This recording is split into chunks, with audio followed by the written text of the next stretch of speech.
Hello, everybody. We are so excited to have Dr. James Lindsay join us today. Hopefully we can be at a point where we have him in person as well, but we are thrilled to have him speak to our group. Dr. James Lindsay is an American-born author, mathematician, and political commentator. He has written 6 books spanning a range of subjects, including religion, philosophy of science, postmodern theory. Dr. Lindsay is the founder of New Discourses, an organization dedicated to shining the light of objective truth in subjective darkness. Dr. Lindsay is a co-author of Cynical Theories, How Activist Scholarship Made Everything About Race, Gender, Identity, and Why This Harms Everyone, and the author of the new book, Race Marxism. It is my great pleasure for the PACW group to introduce Dr. James Lindsay. Hey, thank you. I hope everything sounds okay, looks okay. I'm in a hotel, so it's a little bit, I'm always in a hotel. So thank you for having me. I'm excited to talk to you guys about what's going on in schools. I think at this point, the message is starting to get out. I think it's starting to get clear that what we're dealing with kind of in mass is Marxism. And so what I've been kind of going around and telling people recently is that what you want to understand is that what's happening in schools, Marxism is the what, and Maoism is the how. They're using the same techniques that Mao Zedong used in China to create his Cultural Revolution, which was obviously also for communist purposes, for his Marxist-Leninist theory, which has now changed into this woke Marxist variant. And the woke Marxist variant is about identity politics instead of capitalist, bourgeoisie, proletariat, and all of that. So I usually like to kind of make that concrete for people by speaking first about what Marxism is. A lot of people misunderstand Marxism. They think it's some kind of an economic theory. They obviously, especially if they're even slightly conservative or have their eyes open even in the slightest, realize that whatever Marxism is, it works out badly. It works out in tremendous failure. It works out with famines. It works out with murder. It works out with the deaths of millions or tens of millions or possibly more than 100 million people because it doesn't work in reality. I think I saw something on the social media on Twitter today that academics end up destroying things all the time because they don't know how anything works and they just go for what sounds good to smart people. And that's kind of more or less a decent summary. So Marx had this idea. I want to characterize Marxism not as an economic theory, but as a structural theory, if you will, how society works, a sociological model of how society actually operates. And so he had this idea that society is structured around its material conditions, and the material conditions create different categories or classes of people, and those people interact, and that creates a social structure that defines social relations is the term that he uses a lot. The way that different social groups interact with one another, understand one another, treat one another, and that those social relations dictate everybody's social reality and in fact who people are within the society. So if you're in the elite class in a society, then you have all the privilege that comes with being in an elite class, and you are inclined to continue being in the elite class and therefore structuring society, upholding whatever structures society that keeps you in the elite class. And if you're in the oppressed class, then the elite class has been trying to brainwash you and trick you into believing that you have it as good as you can get it and to accept your fate so that you don't realize that you are actually oppressed. And so the Marxist theory comes along and tries to teach you that you're oppressed. The way that this works for Marx is that he believes in a special kind of property. For him, the name of that property was capital. What capital does in the world is it's a special kind of private property. So it starts with being private property, but it's not just, like this water bottle or something that I happen to own. It's a special kind of private property that you can use to create more of the same. So capital is property that can create more capital. So a good example of that might be, and I think I saw this the other day just about buses, is if you owned a bus, well, it's not necessarily capital. It might be your private property. But if what you do with the bus is drive the bus around and let people ride the bus and take people places, and you do it all for free, and you don't generate any income off of the bus, then it's not necessarily capital, it's just property. If, however, you decide to use the bus to earn money, to maybe buy another bus or to hire people to drive buses or whatever, or to just turn a profit for yourself, now that bus as a physical piece of property becomes capital, where capital is a special kind of property that makes more money or more capital. So you could use that money you make off of one bus to buy a second bus, to hire bus drivers, to create a whole bus company where now you have to charge people to ride the buses, and you get to set up how the bus company works, et cetera. And so capital is a special kind of property that accrues. What that property is doesn't really matter, though. That's the specific of Marxism, is that it's capital. But what matters is that there's a special kind of property and only some people have access to it. And so those people are in the elite category of society. Other people don't have access to that property. And the people who do, the elites, try to exclude those people who don't have access from gaining access to the property.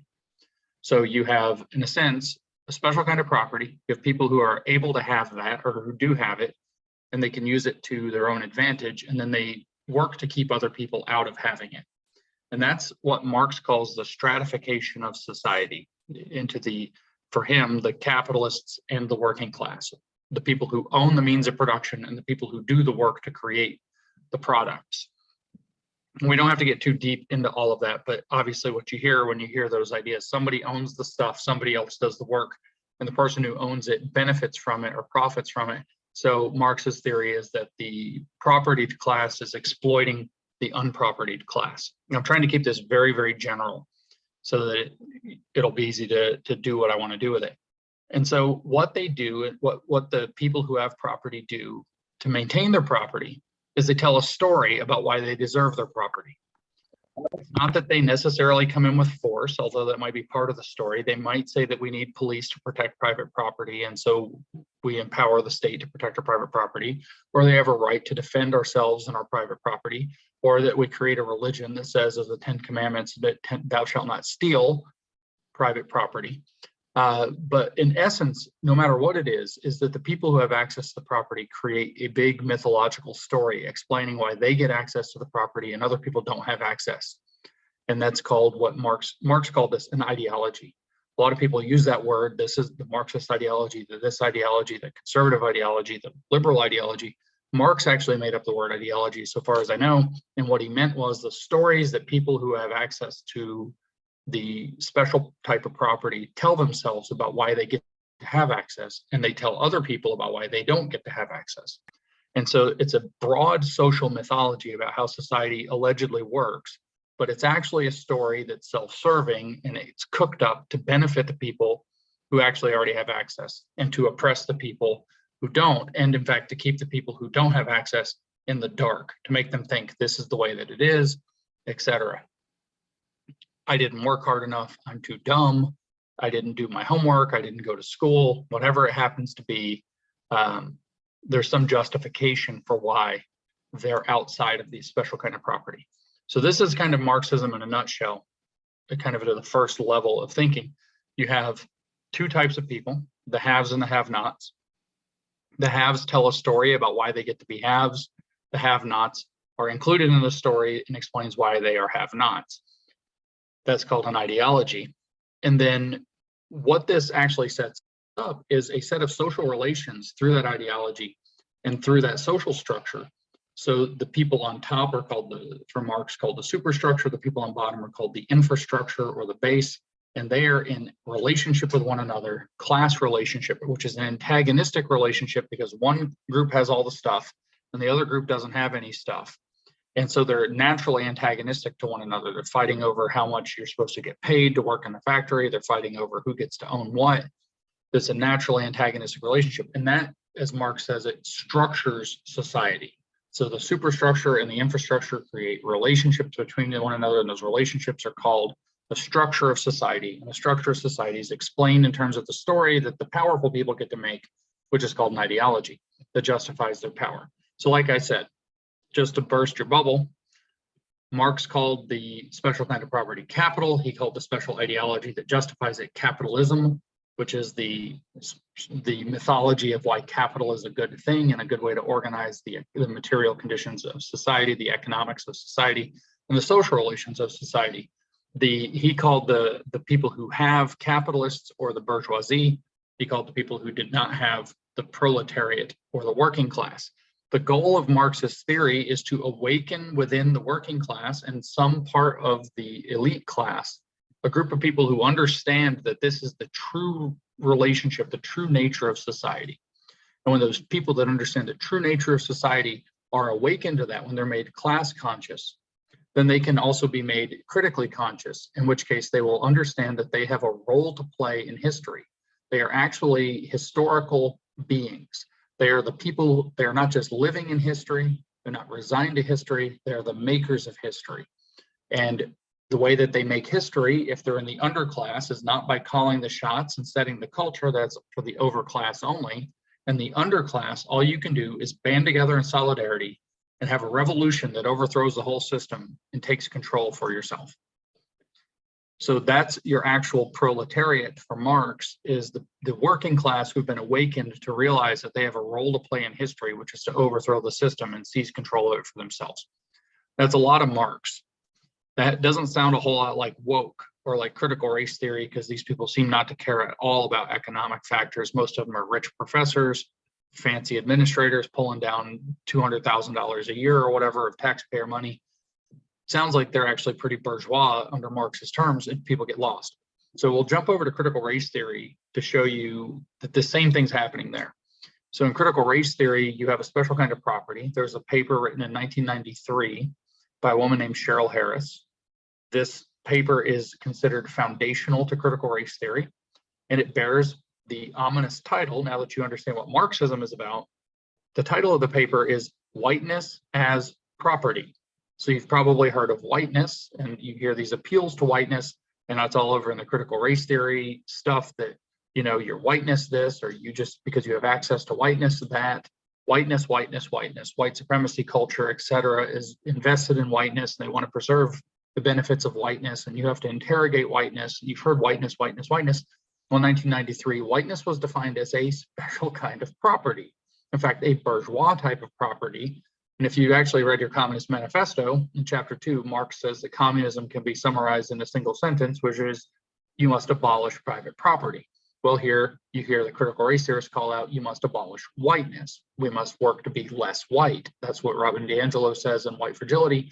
That's what Coca-Cola said in its trainings using critical race theory, that we have to work to be less white, that we have to abolish whiteness. And so what's whiteness? Whiteness is a special form of property that white people created through creating the idea of race and gave themselves access to. This isn't a strictly correct understanding of how race and race ideologies came into being in the world, but it's truthy, as Stephen Colbert might say. It has elements of truth to it, and it's sticky. It makes people believe it. So the claim is, though, that white people invented race so that they could do colonialization, so that they could go and take over other lands, so that they could enslave Africans. So they created whiteness as a form of cultural property that said why white people are better than other people and deserve to have a higher level of society. It was all rooted in European culture and Anglo-Saxon culture. And so this is what whiteness actually is supposed to represent. So it represents things like working hard, loyalty, getting the right answer in math class. I mean, these are things that they say, not that I say. And so it has all these different characteristics, but what it actually is a special kind of cultural property that white people give themselves to enable their full political enfranchisement, while they disenfranchise people of color, which are the excluded have-nots in this story. So now you have a group of haves, and those people who have this cultural elite are white people, or people who are so-called white adjacent, which you maybe have heard. They have cultural values. This is mostly referred to East and South Asians, who have cultural values that are similar enough to white people, or that it might refer to Middle Easterners who have skin type and bone structures that are similar enough to Caucasian people to where they can pass as white. So they're not technically white, but they're white adjacent. Most Jews are considered either white or white adjacent under critical race theory. For example, Asians now are often considered white for all practical purposes. And in fact, in surveys and demographic data, they're often just classified as white, according to critical race theory. And it's also accessible by people of color who are not necessarily white adjacent, who decide to do things like act white, or who are in some sense race traders, who are seeking white reward. So they're not acting in concert with what their ethnicity says that they should, what their position in the lower stratum of society would say that they have to do. Instead, they emulate the cultural practices of whiteness so that the white people will accept them. And this is literally what critical race theory says is going on. So now you have a form of property called whiteness. You have people who have access to it, who broadly speaking are white or who act white. And then you have people who are excluded from it, who are people of color. And the people of color therefore form an underclass, and that underclass has to have awakened within a racial consciousness that says that this is the correct understanding of the world, and that their special role in history is to be able to identify this and overturn this system so that racial equity and later racial justice can be achieved. Just like Marx said that we overturn capitalism so that socialism, which is a redistribution of economic resources so that people are made equal, can be achieved and eventually turn into communism. In critical race theory, we have equity, which is a redistribution of both material and cultural property such that people and groups are made equal, that will eventually become racial justice. And so you have the exact same thing. The ideology that white people created for themselves is called white supremacy. They created structural racism by imposing this structure on society. Systemic racism is another name for that. And they use the ideology of white supremacy to enforce that. So everybody who benefits from white supremacy is complicit in upholding white supremacy. And that's why you hear all these crazy things from critical race theory, is because it's literally the same analysis Marx gave for economic status, but now using racial status, with the white / people of color line being the relevant stratification. So it's a little more complicated. Marx had his petite bourgeoisie and all of these lumpen proletariat and all these other categories. And we have, people of color, and then we have BIPOC, Black, Indigenous people of color, which is kind of a lower rung in the oppression ladder, or higher, more oppressed or whatever. But you still get the exact same model that Marx laid out. And so the people who are awakened are not called a proletariat now, they're called anti-racists. And that's the name for the awakened underclass that knows that its role in history is to overthrow the unjust society by seizing means of its production. If you look at Ibram Kendi's solution to inequality that he published in 2019, everybody I think knows who Ibram Kendi is now. He's the guy that says everything's racist and therefore we have to discriminate. That's a actual succinct summary of his book, How to Be an Anti-Racist, from 2019. Ibram Kendi was asked also in 2019 to write, how do we solve inequality? He said, well, here's what we do. We pass an anti-racist constitutional amendment. The anti-racist constitutional amendment will enshrine the idea that if there are differences in outcome on average, in other words, racial inequities, then we will interpret that as proof of discrimination. We will then create a Department of Anti-Racism at the federal government level that has absolute oversight to pre-clear all local, state, and federal public policies, to monitor public officials and private entities and their officials to make sure that racial inequity doesn't surface, and for expressions of racist ideas by his definition.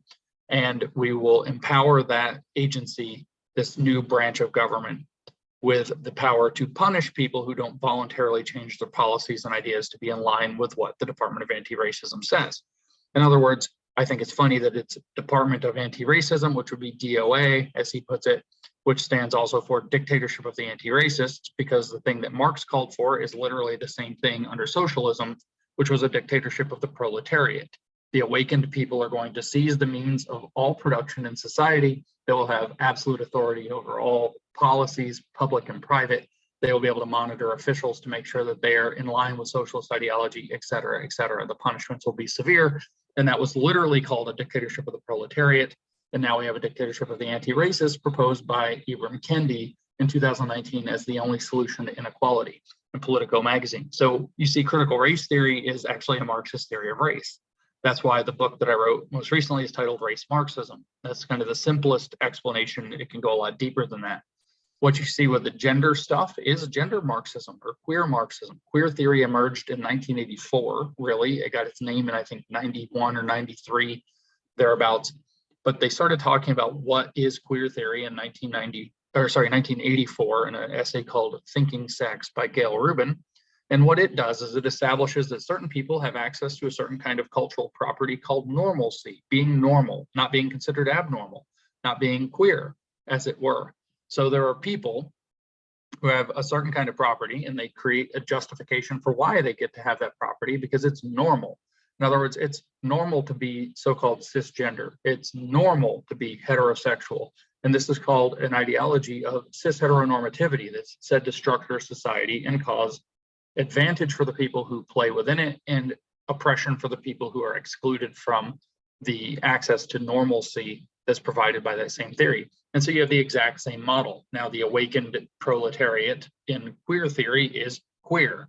So queer identities, which means that you are a gender, sex, or sexual minority who is also politically active within that identity, are your new awakened proletariat. And their goal is to seize the means of production of what is defined as normal and what is defined as abnormal. That will extend within sex, gender, sexuality, but also fat status, ability status, mental health status in particular is very important. You'll see that you have kids that aren't just identifying as strange genders. I think I saw on the internet yesterday, cake gender, that you can identify that your gender is cake, like you would go to the store on your birthday and have a cake.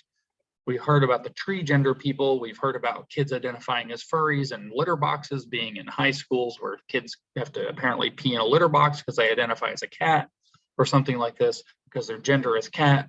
We also hear about these, demigender, agender, trigender, bigender, all this kind of made up gender stuff. But then at the same time, we hear about all these sexualities, bisexual, pansexual, demisexual, asexual, gray sexual, lithsexual. We could just go on and on and on. And they do it with romantic identities as well. So within sex, gender, and sexuality, but you also see them identifying by their mental illnesses. I'm a borderline personality disorder. I have neurodivergent Asperger's. I have, whatever it happens to be, schizoid personality disorder, and they literally depression, anxiety disorder. If you saw last year, that video that went around, I am so-and-so, I have generalized anxiety disorder. I am the CIA, where the CIA put out that woke advertisement video with literally a woman walking around talking about her identity categories, including generalized anxiety disorder, and that she represents the CIA. So you see this advertising of abnormal mental health statuses, physical health statuses, and everything. And then what do you see like on Cosmopolitan magazine? Fat is healthy. This is healthy with a big fat girl doing a stretch. Well, no, it's not. It's actually not healthy. But the goal is to make it normal, is to redefine what normal means. So having cake as your gender is somewhere in the realm of normal, whereas having something like straight or heterosexual, I guess is straight, sorry, or cisgender, I forgot that one because it's not a real word. A man being a man and a woman being a woman, or just being a man and a woman. Why can't Ketanji Brown Jackson define what a woman is without invoking in a transphobic way, saying that she's not a biologist? Because she knew she couldn't answer that question, because she knew she couldn't answer what a woman is, because the idea that women and men are categories with stable definitions itself is way too normal. The idea that gay men are men who are attracted to men requires there to be a stable definition of man, and that lesbians are women attracted to women requires there to be a stable definition of women. That's all a problem. That all normalizes those things, and normalcy has to be destroyed because it's the type of private property that has to be abolished under queer Marxism, aka queer theory, which is what they're teaching your kids with the comprehensive sex education stuff.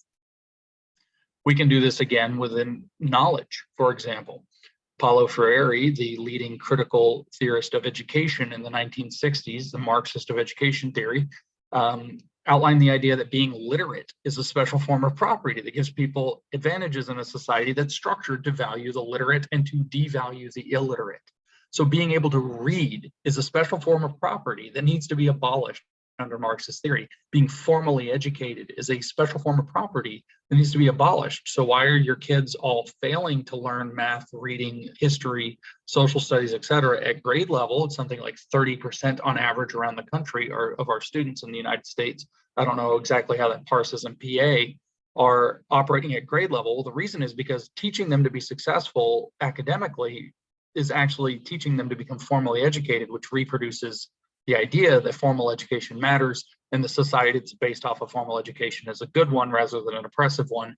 And so there's a Marxist theory of education, there's a Marxist theory of knowledge, there's a Marxist theory of every identity category you can imagine. Disability studies does it with ability. Being able-bodied is a special kind of property. Some people have access, other people don't. They create an ideology called ableism and disableism, blah, blah, blah, blah, blah, blah, blah. And it just goes on and on and on. But now you've seen the pattern. You now see that all of these are the same thing. And so this is what they're teaching. So the what is Marxism. It's not Marxism with its, the bourgeoisie, proletariat economic conditions, blah, blah, blah, workers of the world unite. It's the same engine. It's like if you had a Corvette, you took the engine out of a Corvette and put it in a station wagon like these rednecks did back. I grew up in East Tennessee, which is similar to Central PA. And I know about rednecks. So they take the Corvette engine, they stick it in a station wagon, and they go drag race with their sleeper and they win because their car is still a freaking Corvette, even though it looks like a station wagon. It's the same thing. You take the Marxist engine out of Marxism and you stick it in identity politics, and it's exactly the same vehicle with a different body on the outside. That's all it is. And it's in every single domain, and it's how your education is structured. The way that this reproduces Mao Zedong's project is what Mao did when he took power was, he actually took power twice. We don't have to get too in the nitty-gritties of what happened in China.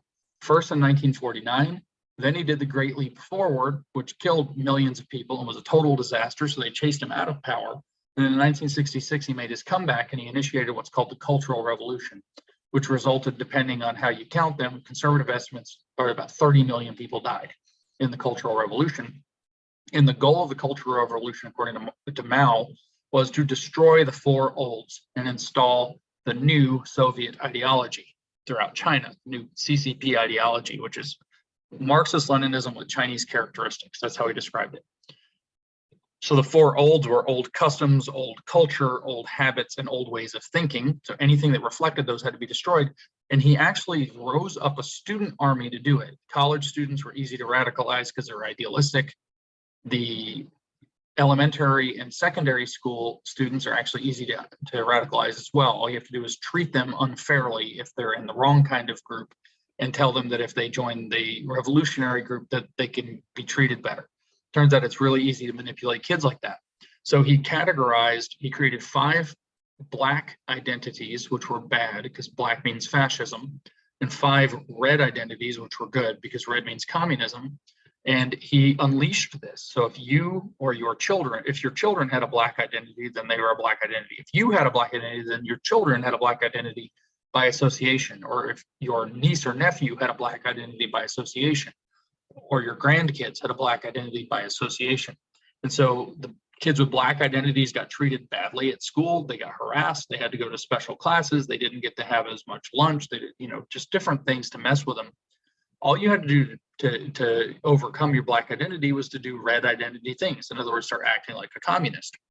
And so the black identities were landlord, rich farmer, bad influence, counter-revolutionary, and right-winger. So if you're in the right wing, your kids are going to get harassed and bullied at school.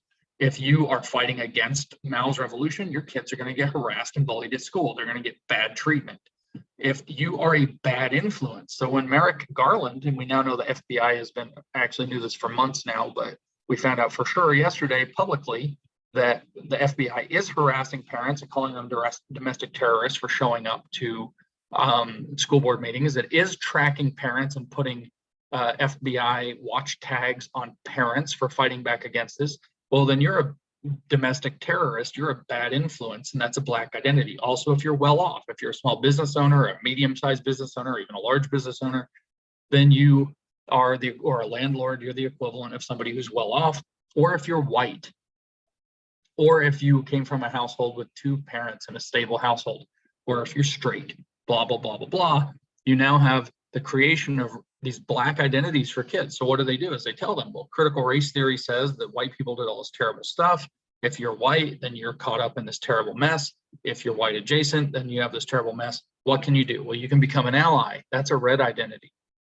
That would be the equivalent of Mao's revolutionary cadres. The red identities were peasant, laborer, revolutionary cadres, revolutionary units, and revolutionary martyrs. So you could be a peasant, a laborer, or a communist, or dead in the communist cause, is what Mao laid it out. Well, what you can do now is you can be an ally.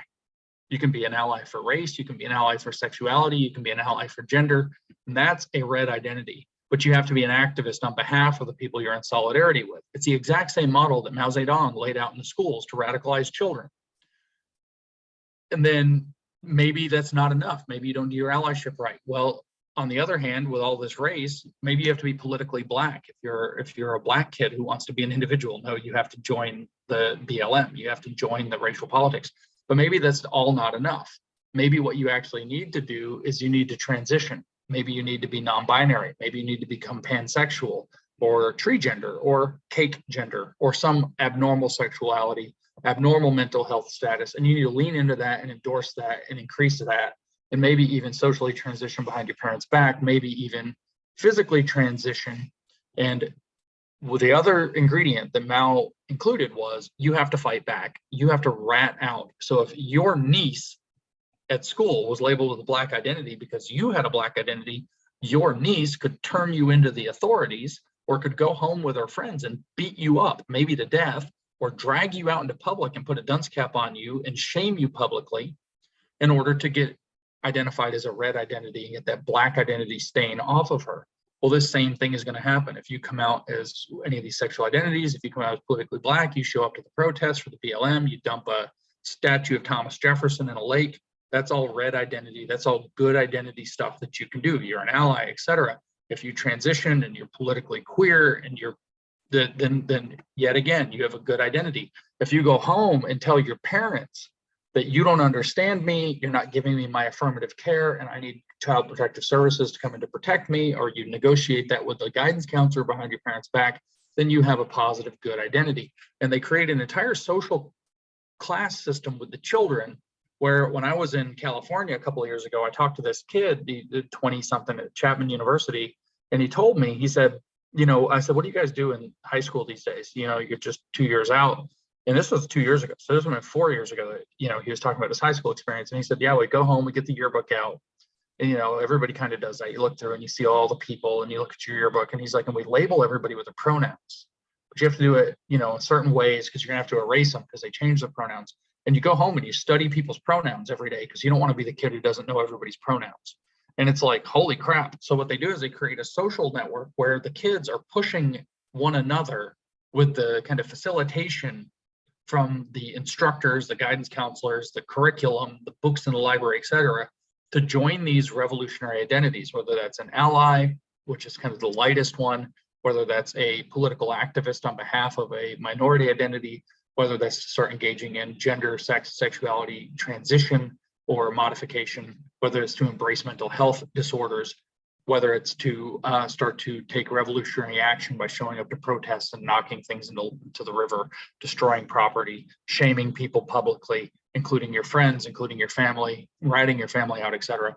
And so what they're actually doing is reproducing Mao Zedong's program in the schools. The reason that they actually want to create the funnel into the gender Marxism or the queer Marxism stuff is because a Marxist by the name of George Lukács back in the 1910s and 1920s figured out that the fastest way to separate the young generation from the older generations, to separate the kids from their culture, their nation, their religion, and their family, is to sexualize them. If you sexualize kids, they become mentally disordered, they become unstable, they actually become destabilized, and that's very politically moldable, but they also will reject their family, saying that their family doesn't understand who they really are, that things have changed, times have changed, their religion is outdated, the culture is old-fashioned and oppressive, the nation didn't make any sense in the first place, and you can actually get an entire generation of young people to reject everything that came before them and adopt an entirely new way.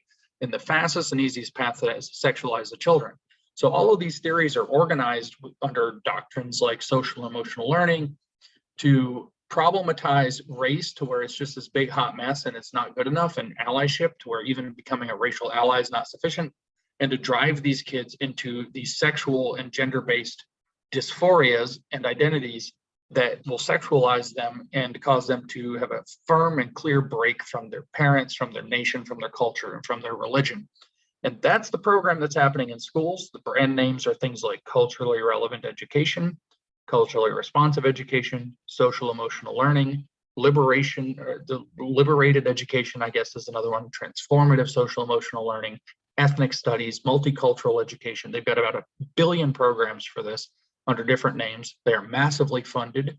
They're massively backed. The Bill and Melinda Gates Foundation backs just about all of this. They have huge organizations like CICUS. It's all backed by the United Nations. It's a gigantic, huge thing that's been being pushed. I was reading a paper from 1984 today, and it was literally listing CICUS and UNESCO, which is the United Nations. It was listing those back in 1984 as the bugbears, allegedly, that the right wing was pointing at, saying that these things were getting messed up in 1984. So for at least 40 years, these huge international entities have been screwing around with education and trying to drive this stuff into education for the purpose of destabilizing and radicalizing and sexualizing children so that they can get a communist revolution. And you can hear now that the theories that they're using, critical race theory, queer theory, all of this, whatever it is, disability studies, whatever, it's not about helping people. It's not about making people feel good. It's not about affirming anybody or making them feel better or achieving some therapeutic value. It's not about overcoming trauma, any of this nonsense that they feed you. It's literally 100% all Marxism in a bunch of different costumes, showing up with the goal of turning your kids into Marxist revolutionaries that don't necessarily even know that they're Marxist revolutionaries, but they do know that they need to tear down America. They need to tear down the structures of the society. They need to abandon their religion, and they need to hate their family and turn on their family. And that's what we have to fight against in these schools. What are solutions? I guess Q&A is going to be a better way to deal with that. One thing I can tell you is that so long as your state is connected to federal money, you're going to be wrapped up all in this, because the whole Common Core program was invented to feed this in. So all that federal money that came with playing along with the Common Core stuff, and that they're reinitiating now with something like 6 or 16 or something $billion behind it at the Biden administration, has all of these kinds of requirements about social emotional learning, about different kinds of these identity theories being injected into all of it. So getting off the federal government dollar is going to be incredibly important. The teachers unions are absolutely 100% into this. They basically invented a lot of it. The first major book in whiteness studies was commissioned by the NEA in 1973 by a woman named Patricia Bidall at American University. The National Education Association has been pushing this stuff for over 50 years. And so getting its influence diminished or dropped to zero by fighting back is going to be absolutely necessary. Taking back school board positions, lobbying for politicians who will fight as hard for Pennsylvania kids as Ron DeSantis fights for Florida kids.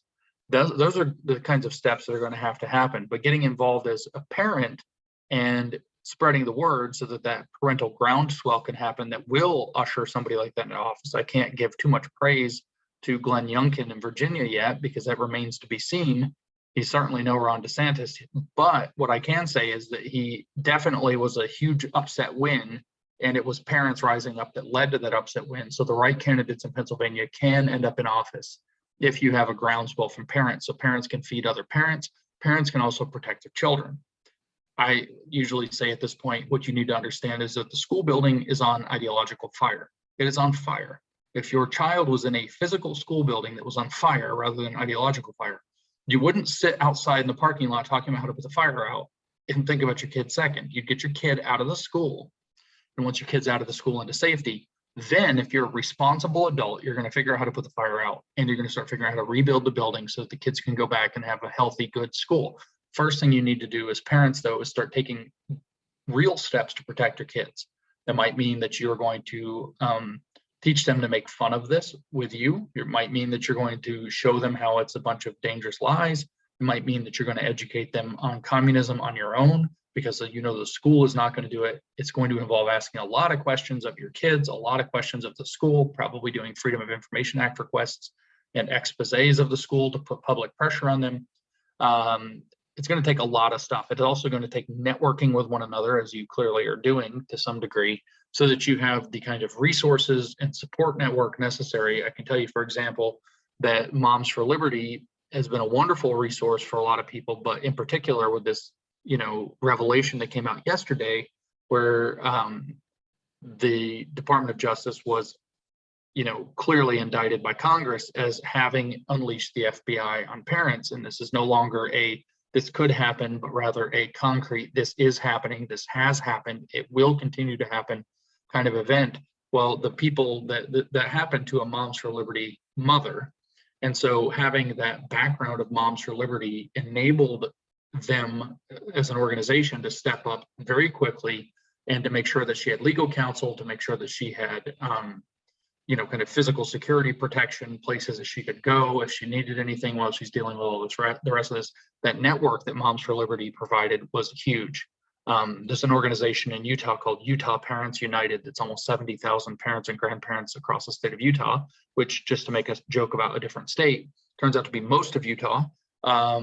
They are able to marshal resources in a very similar way if anything comes up, whether it's a school board meeting, whether it's a bad proposal, whether it's something political, whether it's protecting a kid or a family whenever something like this comes up, whether it's finding attorneys, whatever it is. This networking effect where you can start to marshal resources and have that level of resilience that individuals don't have on their own is invaluable. So these are things, practical steps that everyday people can start doing. And they can also, thank you for inviting me to speak, and I'll wrap up here and go to questions, but you can also invite people to speak, or you don't have to, you can engage with the materials that people like myself, like Chris Rufo, like a number of other people that are excellent people, like Lisa Logan in Utah that's putting out excellent stuff about social emotional learning. There's a woman, I don't even know her full last name, she goes by Kelly Sky on social media, because there's one of these like Polish last names with a bunch of extra letters after the SKY. Putting out tons of interesting stuff that, there are tons of these people who are resources now. Moms for Liberty is a giant one. Moms for America is a similar competing one. Parents Defending Education. Getting linked into these kinds of networks will also be extremely valuable. And I guess we could continue trying to name these, but I strongly encourage either forming something like that or linking into existing things, or both. And using your resources as moms and parents to start creating those networks, because the thing we're fighting against is pure evil. It will destroy your kids, it will destroy our country, and it will use your kids to destroy the country, which is even worse. And if we don't step up and take these kinds of, we don't have to take drastic measures, but we have to take smart, dedicated measures where we actually stand up and start doing something about it, then we're facing the calamity. So there are lots of things happening. This is a much easier job for me to tell you different stuff that's going on than, say, a year ago when nothing had kind of come out of the ground yet. And that should also be helpful for you.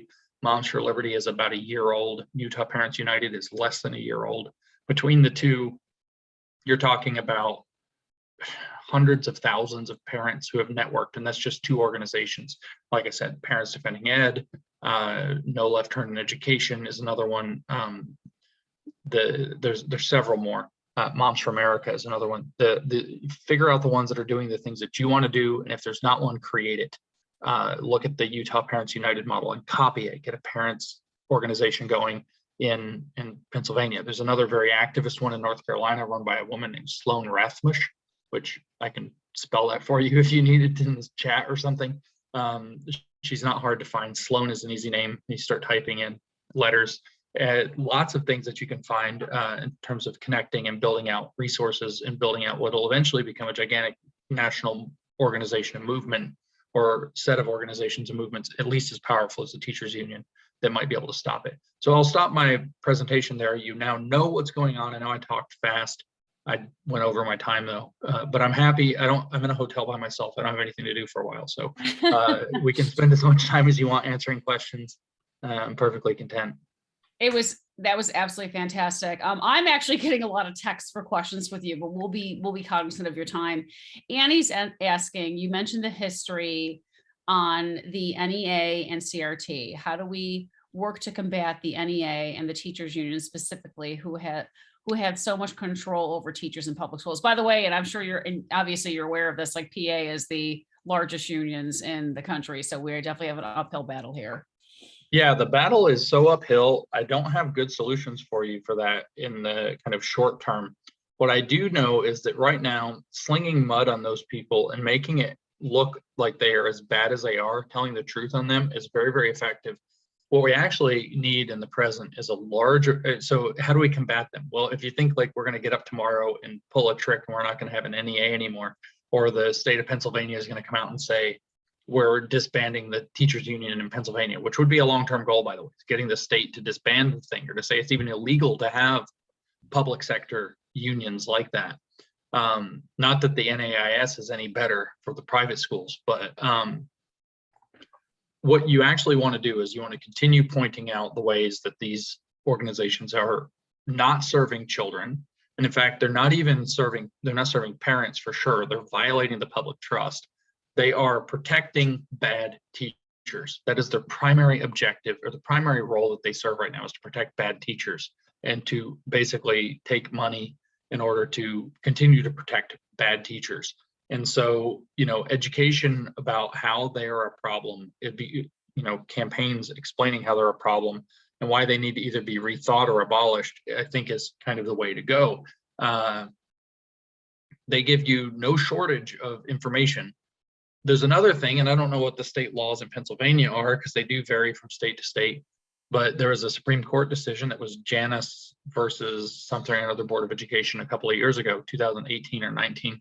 And it actually concluded that no teacher can be required to pay teacher union dues, which could actually do some pretty big damage. But several states, and like I said, I don't know what Pennsylvania did, several states in the wake of that Supreme Court ruling, blue states, immediately passed laws saying that the school is not allowed to tell the teacher that they don't have to pay the union dues. So even just an informational campaign or public awareness campaign to let people know, if you don't agree with the teachers union, chances are, check your state laws. Don't let me give you bad legal advice. Check with an attorney at the very least. But chances are you don't have to pay them. But right now, basically, I hate to phrase it this way, but a gigantic mudslinging campaign that basically points out that children are the battleground, and it is parents who have their best interest in heart versus the teachers unions who clearly don't. The teachers unions were the biggest pushers of maskers, the biggest masking, the biggest pushers of keeping schools closed, therefore the biggest sources of learning loss and whatever illness and disability the masking caused, etc., abuse and so on. They did the same Marxist program, by the way, with the masked and unmasked children when it became kind of optional. Anything that makes it clear that you have a hard battleground over the fate of children. So the goal is to rally parental support. You have a battleground being fought. The children are the battleground. And you have on one side parents who clearly care about their children more than anybody else on the planet, by extension, one another's kids, versus the teachers unions, which are primarily looking out for bad teachers. But that's the best answer I have. Unless you can convince, I can't even get a super ruby red state to try to pass a resolution to break away from the teachers unions. So I wouldn't expect that Pennsylvania is quite ready for one. You could certainly lobby for one though, as well. But it is going to take working with state lawmakers to try to enact laws in the state of Pennsylvania that will diminish or minimize the influence of the teachers unions. And you're going to learn real fast how corrupt and crony that is, and how much money's involved in it, unfortunately, and how beholden the politicians are to that money. Alicia's asking a question. Are you good on time right now? I had to go to a dinner earlier. I came back, I skated in here at the nick of time. I am perfectly great on, I have to spend the rest of this evening sitting in this hotel room doing nothing. And I'm in an awkward location, so I can't even go walk down by the lake or anything at sunset. It's just not going to happen. I'm good. I've already gotten over 20 text messages asking for this video, so people are excited to watch it as well. Alicia's asking, how do we fight our school administration? In our school now, a group of seniors, as they left the school, made the conga line and made the animal sounds, which apparently is racist because monkey sounds equal Black people. So now these kids are being called out as racist and being punished. She's putting in parentheses, tomorrow they are handling down punishment. I am fighting for my son's integrity and his good name. If not, hold on, the kids involved are racist. I am in touch. Sorry, I'm scrolling down. Okay, I'm reading it too. Are you reading it too? Okay. I have asked her to help. I have asked for help for most of the kids don't want to do anything. They want it to go away. How do we fight the reason I mean, you get the gist of it. She's asking what she should be doing to demand justice. Yeah, well, I mean, this is another uphill battle, unfortunately. The way that, I mean, talking to a lawyer about, these kinds of things is possibly useful. I keep trying to tell parents all over the country, you need to start thinking of yourselves as potential plaintiffs. And this is kind of, I don't know if you know who Nicole Solis is, but she's a mom in Rhode Island who happens to be an attorney. And she tried to find out what was going on in her kid's kindergarten. And the school started giving her a bunch of static. And then they tried to sue her. and she's an attorney. So she got really excited about the fact that they tried to sue her, and has made the school systems that are relevant that she is standing in Rhode Island. She's basically ruined their lives for about a year and a half consistently now.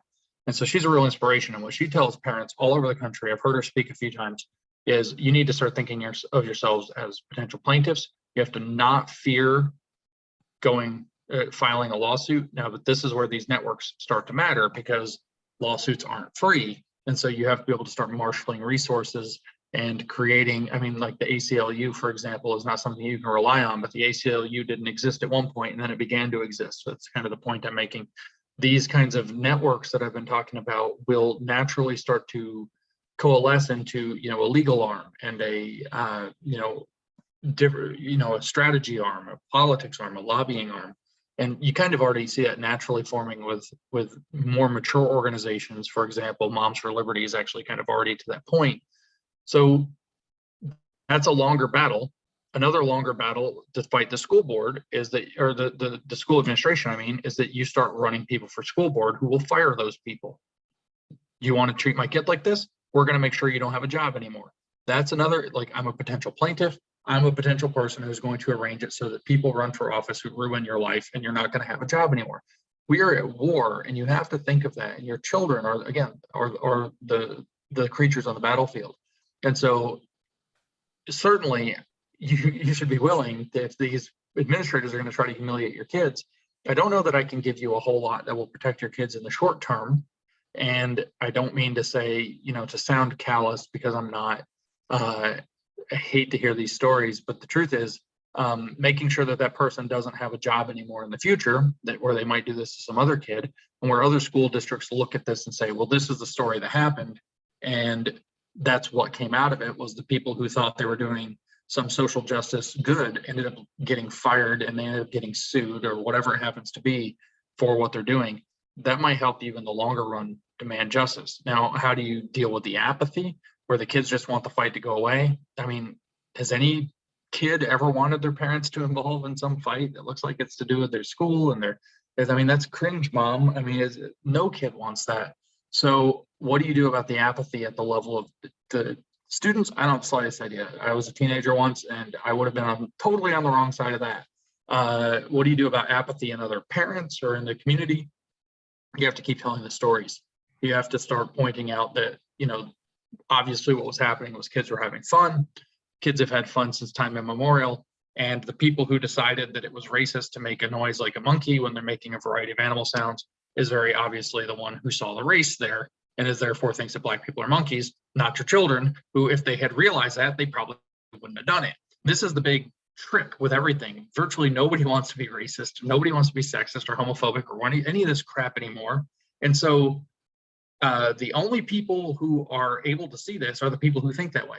The people who actually, like the person who messes up and makes a monkey noise, and you should point this out. The kid who messes up by making a monkey noise, which is apparently racist, didn't think it was racist. And the reason he didn't think it was racist is because he's not racist. The person who saw it as racist is the one who thought, wow, monkey noise, Black people. And that's the person who's racist. And so trying to fight back and point out that the story is actually the opposite of what's being told, that it's a projection of racism onto your kids, might go somewhere. But again, where you're mostly going to get traction is in rallying like-minded parents to your cause. And when parents realize that their children are in danger, like your kids maybe are seniors, well, somebody's kids are sophomores, when they realize that could be my kids in 2 years being unjustly treated this way, who obviously were just having some fun and it's not a big deal, then you're likely to find parents that are willing to start stepping up and saying and doing something about it. So that would be some advice. I don't have any magic spells for you. There are no magic spells. This has been a 2-year experiment or 3-year experiment for me of losing and losing and losing, but keep getting back up and fighting. And now stuff is starting to work. Now stuff is starting to win. Now people are starting to recognize the problem. So we're just at that kind of turning point now. And the more people who speak up about it, the faster it turns. When it turns, it'll turn all the way. And then these people are going to be on the back foot instead of you and your kids. And so you have to just keep speaking up and telling the truth about it, I think. And if you can be clever about it, not in the cutesy way, but in the way where it says, no kid would make a monkey noise if he thought it was racist. So the person who heard monkeys and thought black people is obviously the racist person, and that's the school administrator that called them out. And that's on them. That's not on my kid. Stop projecting it. You kind of get very forceful with that. You know, those kind of messages, maybe not even said to the administrators, but to other parents, is probably kind of a way to go. But there are no magic bullets here. Do you have time for one more question? I have time for, I'm serious, like Okay. take another 20 minutes if you need, half an hour or whatever. I wanted to address as well. I was talking to your group, Kathy, about this. There's a number of us on this call that we have over 6 lawsuits with the different Easttown School District, and I'm working with America First Legal as well. So there's a lot that a number of us on these calls and associated with Moms for Liberty too have been doing. Wonderful, wonderful. Anita's asking, what qualities should we be looking for in a candidate to indicate that we are truly fully awake to the dangers of CRT and the things that you've discussed here? I mean, my go-to litmus right now is just to ask them if they realize that it's Marxist. And if they say no, and you hopefully study a little bit before, you know, you get into it, or if their materials don't cover it, you can send them an email and ask them. If they are receptive to the argument and kind of can see it, then they're probably closer to the right box. If they deny it and they refuse, or if they try to tell you, the biggest one is if they try to gaslight you and tell you this isn't really happening, this isn't really a significant issue, just that person's right out. That just absolutely ignore. Do not pay attention to. It gets really hard when you start getting into, as they call, rhino country. Obviously you're not going to find, maybe there's 1 or 2 needles in the haystack where you're going to find a Democrat who has a reasonable opinion about this. And I don't mean to be partisan because I'm technically not, but the Democrats are basically completely swallowed by this ideology. You will find Republicans, usually the people who are Republicans that you can trust are branding themselves America First. You don't find very many people who are willing to call themselves America First. Not that I'm necessarily 100% behind that slogan all the time, but America First and MAGA are usually pretty good signs. I'm seeing good things from this, what's her name, Kathy Barnett, is that, she's a Senate candidate though. She seems to have the right energy. She's been behind, you know, kind of taking our country back from these abuses for a long time. I know she's a Pennsylvania character. But what you really also got to look for is somebody who's willing to fight, not somebody who's willing to just come out and be nice and spurt platitudes.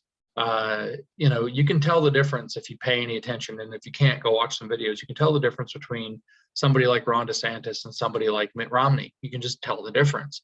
And so you want to start, I hate to say it in kind of a Christian way, but you have to kind of start developing that discernment. You want to look for somebody who's a fighter. You want to look for somebody who has a reasonable understanding of the issue, who doesn't want to sweep it under the rug, and who's willing to stand up and say things like, yeah, I think parents have rights. Yeah, I think there's a major problem in our schools. These are serious issues to me. So those are kinds of, you know, litmus tests that I might throw up. But don't be afraid to ask them. Ask them what they think CRT is. Ask them what they know about it. Ask them if they think it belongs in the school. Ask them if they think it's in the school, and gauge their answers accordingly. And if they're not up to scratch, either start lobbying and try to educate them, or make sure that their opponents have a better chance than they do. Okay, we'll ask one more question. We'll be cognizant of your time. I did get a number of questions texted to me, but honestly, you went through a lot and you answered a lot of questions. We have someone asking if you feel as though, especially in Pennsylvania, that this ship can be turned around. And well, I'm in Vermont right now, so I clearly have hope for everywhere. I even vaguely have hope for California, believe it or not. So yes, actually, Pennsylvania is a state that I have. I mean, I don't even know what to say about this. Pennsylvania, in some sense, I may even have more hope for than I do ruby red states like Oklahoma, my own state of Tennessee, Idaho, and Utah, where I've done a lot of work. Ruby red states actually suffer a different kind of problem where everybody's very complacent. Nobody wants to engage on the issues. They think it can't happen there. Blue state, like I said, I'm literally sitting in Burlington, Vermont. Like I think I'm in like a communist hotel right now. So I'm trying to help even here. I just had dinner with a woman running for Congress here in Vermont. So I even have hope that nothing's impossible anywhere. So it's certainly possible in Pennsylvania. But if you look at where Ron DeSantis is, and look at, he's the only governor fighting. You don't see Greg Abbott in Texas fighting, famous red Texas, not doing anything. Kevin Stitt, probably half bought out, not doing a damn thing of any value. Like, he just passed a Protect Women in Sports bill that literally tells you that you can file a sex change form in the freaking bill. And it doesn't protect women's sports at all. It's fake. It's performative rhino bullshit. And so these are super famously red states. You have the governor of Utah. Could you be more conservative than Utah? The head of the LDS church is Utah. And the governor of Utah, Spencer Cox, is announcing his pronouns on television, has them on his bio. The governor, Brad Little of Idaho, literally hides from the public like Joe Biden in the basement all the time because he's not very popular, because he keeps signing all these deals to sell out Idaho to these kind of big global interests and to weird federal money programs and all of this stuff. And the people of Idaho are not particularly happy with him. So you look at these super red states and you think, huh. But then you look at Ron DeSantis in Florida, and Florida was literally like the quintessential purple state. It was as split down the middle between red and blue as it could possibly be, right? I mean, the election of Ron DeSantis came down to like less than 40,000 votes, and almost went to the Democrat Andrew Gillum, who was a disaster, who would have turned Florida into, another cobalt blue nightmare through COVID. So these purple states, like, I'm starting to believe that these purple states like Pennsylvania are actually that there's more hope there, because that's where Ron DeSantis came from. It's a state just like that. And so you end up having a narrow election with electing a Republican who's willing to fight. And the swing is now, I think, over 10 points toward the Republican in Florida. So Ron DeSantis stepped up and he fought, and he's winning. It doesn't take that. I mean, he's winning politically. He's winning for Florida. He's winning for America. It doesn't take that much, you wouldn't think, to convince at least somebody who's got the backbone in Pennsylvania to try it, to come along. And within one election cycle, you could end up with, a year afterwards, you could have Pennsylvania being as strong a state as Florida, because people are screaming and starving for it. And honestly, these red states are so corrupt in their own GOP, old money families politics, that I don't think we're going to see any leadership from the so-called ruby red, staunch conservative states. Maybe a little bit out of Alabama, because Kay Ivey seems to be pretty good. But my governor in Tennessee, Bill Lee, is just bought and packaged up and sold. I can't say anything good about almost any of these so-called red states. So I actually have more hope for Pennsylvania, to believe it or not. Pennsylvania, Wisconsin. I've done a bunch of stuff on the ground in Wisconsin, Michigan, honestly. Certainly Ohio probably has a little bit more advantage. It's slightly more conservative than Pennsylvania is, because you guys have Philly and Pittsburgh. But I actually have a lot of hope for it. So don't give up on PA. Obviously, you've got some serious messes going on in Pennsylvania. And it was a kind of an electoral shit show that needs to be paid attention to. But I have a lot of actual hope for states like Pennsylvania to be able to be significant players going forward. So don't give up hope. That's wonderful to hear. We cannot thank you enough. This has been absolutely fantastic. I will be in touch with your people, as we want to be able to have something in person with you as well. But, we cannot thank you enough. I mean, this is just so important, and we feel as though things that we're doing with our group, and especially this year, is just so important. We plan on sponsoring candidates financially as well after the primaries. Excellent. Yeah, well, let me know. I would love to come to Pennsylvania. This month was just a super awkward month. As like I said, I just got this trip to Vermont, it was 2 weeks ago, sprung up on me. And I can't even tell you how complicated my travel this month was supposed to be. And then stuff just started moving around all over the place. So it was a difficult, just for whatever reason, a difficult month to swing it. But I would love to get to Pennsylvania and get on the ground with you guys and see what's going on there and get some fire burning. Absolutely. Absolutely. Thank you so much. We greatly appreciate all of your time and everything that you're doing as well. It's important stuff. Yeah, my pleasure. Thank you. Take care. Bye-bye. You too. Bye.